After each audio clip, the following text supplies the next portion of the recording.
looks at me and he says, you Americans told us to rise up in 91, and my father and my brother did, and my brother got killed.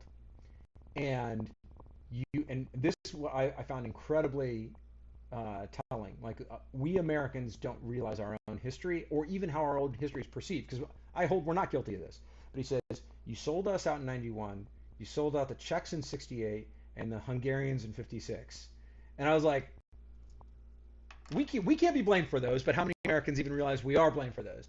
Um, and so that was the first time I had to start working on, it sounds like canned lines, but like, how do I address this?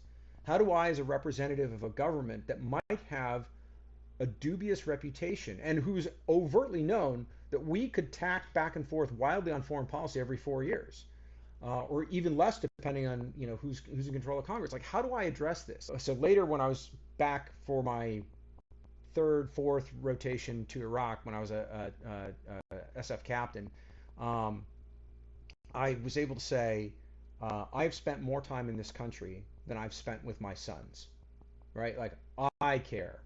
I keep coming back. And I will tell you what my guidance is for my government right now, but I will tell you, I keep coming back. I keep losing friends here. This matters to me.